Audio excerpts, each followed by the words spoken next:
ধরনের রেসিপি পেলাম। আমার ওই বৌদি বানিয়েছিল, খুব ভালো লাগলো। এবার এই উচ্ছেটাকে প্রথমে লম্বালম্বি করে চিড়ে নেব। লম্বালম্বি করে চিড়ে নিয়েছি। এরপর গরম জল করতে দিয়েছি, সেই জলের মধ্যে এটা দিয়ে দেব। এটা একটুখানি ভাপিয়ে নেব। এর মধ্যে এবার একে একে সব উপকরণগুলো আগে দেব। বেসন দেব 2 চামচ মতন বেসন। এখানে আবার চাল গুঁড়ো করে রাখাই আছে। একটুখানি অল্প চামচের 1/2 চামচ চালের গুঁড়ো, একটু লঙ্কার গুঁড়ো সামান্য, অল্প একটু হলুদের গুঁড়ো, আর সামান্য একটু চিনি দিতে হবে। সামান্য একটু চিনি। আর এর সাথে দেব লবণটা পরিমাণ মতন।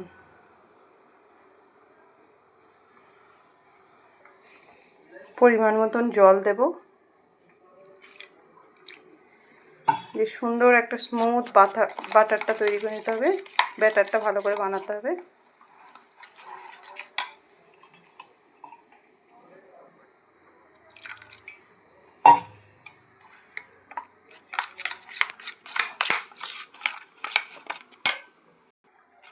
এরকম ধরনের ব্যাটারটা বানাতে হবে যাতে ওটা গায়ে লাগে উচ্ছেটা। এদিকে আমার উচ্ছেটা সিদ্ধ হয়ে গেছে। এটাকে জল ঝরিয়ে নিতে হবে। মুখরোচক করার জন্য এই ধনে পাতাটা খুব কুচি কুচি করে দিয়ে দিতে হবে।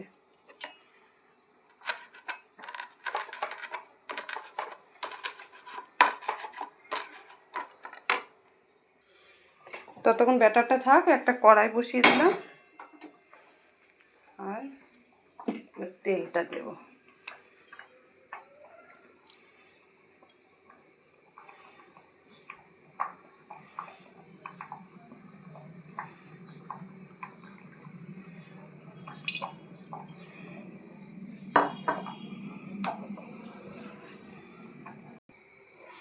এর মধ্যে ধনে পাতা কুচিটাও দিয়ে দিই।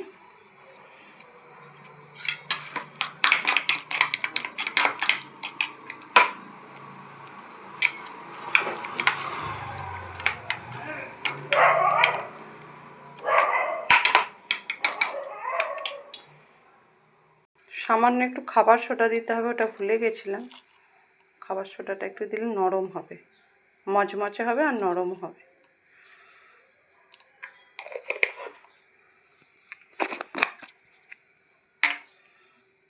এবার একে একে উচ্ছেগুলোকে এর মধ্যে নিয়ে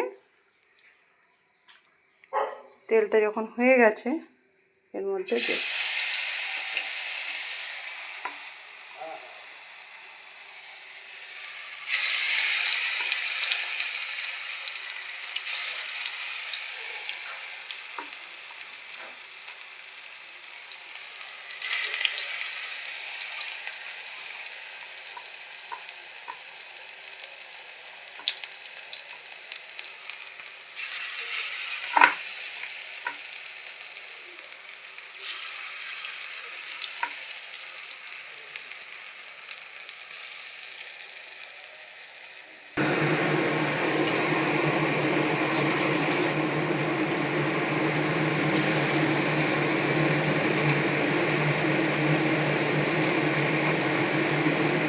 এইভাবে উল্টে উল্টে দিতে হবে।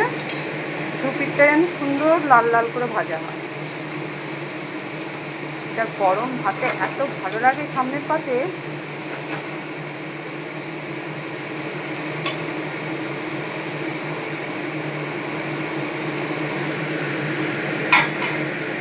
কত রকমভাবে উচ্ছেকে রান্না করা যায়, এটাও একটা নতুন সিস্টেম শিখলাম, খুব ভালো লাগলো।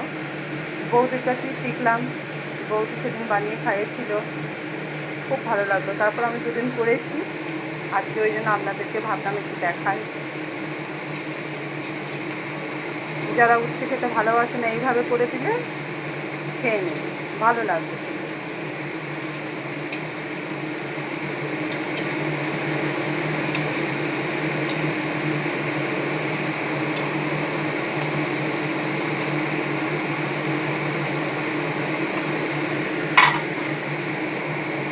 বড় বড় উচ্ছের দানা থাকে, সেই দানাগুলোকে ফেলে দিলেই বেশ ভালো হবে। আমিও ফেলে দিয়েছি।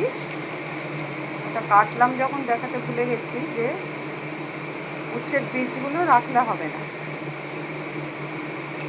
মুখে কটকট করে, যারা ভালোবাসে তাদের ভালো লাগবে। আমার শাশুড়ি মায়ের তো অসুবিধা হয়, দাঁত নেই এখন, ভালো খেতে পারে না। ওই জন্য উচ্ছেটা একটু ভাপিয়েও নিলাম আর দানাগুলোকেও ফেলে দিয়েছি।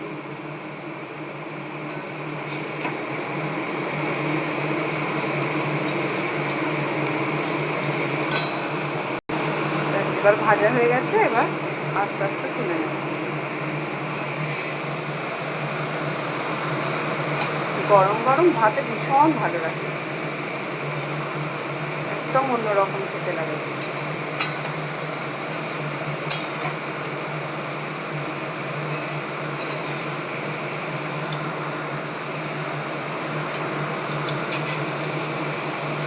তাহলে বন্ধুরা রাখি।